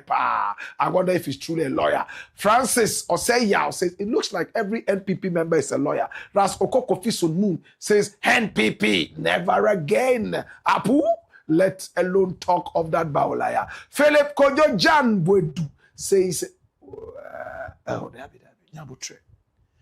them we say on Yusinoha. Haya Bosumfie on Fampabuamba. Pocho. David Achu is laughing. Frederick Chinibua says the best political show.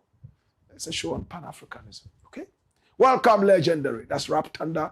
And we have Ernestina Yaboa.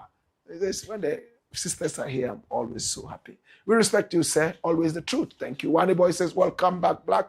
I hope you had a great day today, certainly. Royal Link says, Blakk, could you please guess why President Mahama didn't sign the LGBTQI plus square root bill, even though Parliament has passed it double standard at the highest proportion?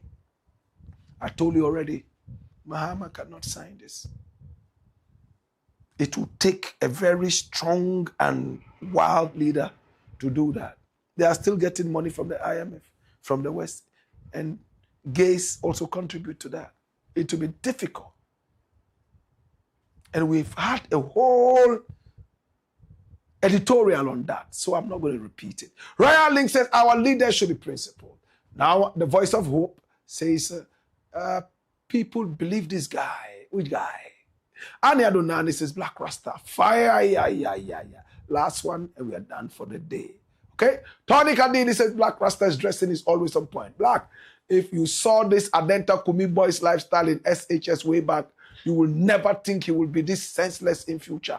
I don't see any hope for him. What was he like? Call us and tell us and give us more filler. Okay? Gabriel Mo Sieyiri. I like that. Mo Sieyiri is smiling. Aha. And then Akagan Solomon Nanaba says, watching quietly and anticipating something big. Okay? And says, aura meet aura. I like that. Tony Kadili says, watching you live from London. Black, any update on Kenuforiata, Gift Your Worry, and Dennis Miracles Abwaji, the Black Pot. In the coming days, you'll get that. Okay? AB Kumasa says, a year ago, the maestro took the most beautifully in the parliament. Are you jealous? I can smell jealousy. Rap Thunder says, our country or nothing. At this point, I want to say thank you. We appreciate you. If your messages have not been read, feel no way.